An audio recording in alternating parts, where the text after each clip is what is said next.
साथियों नमस्कार।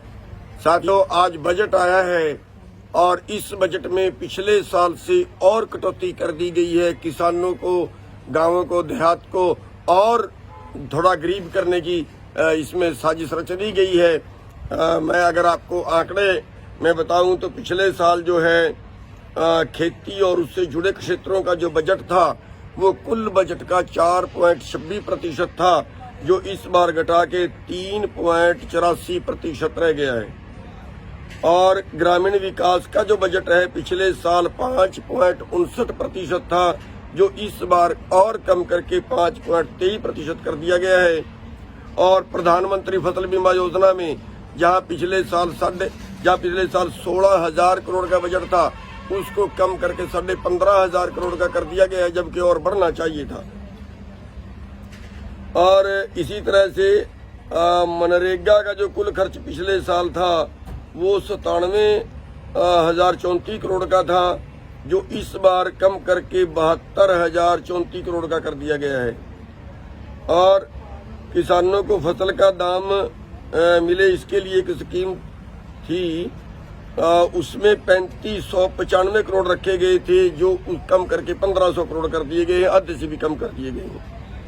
इसी तरह से किसानों को एमएसपी दिलाने के लिए एक और स्कीम, उसमें 400 करोड़ रुपया पिछले साल रखा गया था, वो अब की बार केवल 1 करोड़ उसमें रह गया है। और एग्री इंफ्रास्ट्रक्चर फंड में जहां पिछले साल 900 करोड़ था, अब की बार केवल 500 करोड़ रखा गया है। सरकार कोऑपरेटिव को समर्थन देने के लिए जो प्रोड्यूसर ऑर्गेनाइजेशन बना रही है, उसमें पिछले साल 700 करोड़ रखे गए थे, अब की बार घटा के 500 करोड़ कर दिए गए हैं। और दूसरी तरफ बोल रहे हैं कि कोऑपरेटिव खेती करो। तो पराली जलाने का जो बजट था, जो पिछले साल 700 करोड़ का था, इस बार बिल्कुल खत्म कर दिया गया है।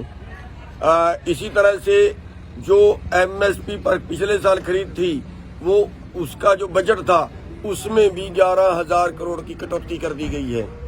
और जो एमएसपी पे फसल खरीदी गई थी पिछले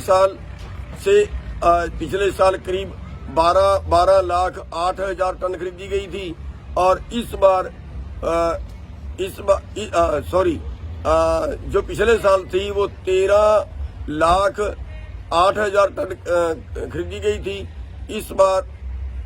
इस बार जो है वो 1 लाख टन के करीब और उसमें से कम कर दी गई है। तो ये खेती बजट दिया है किसानों को मारने का।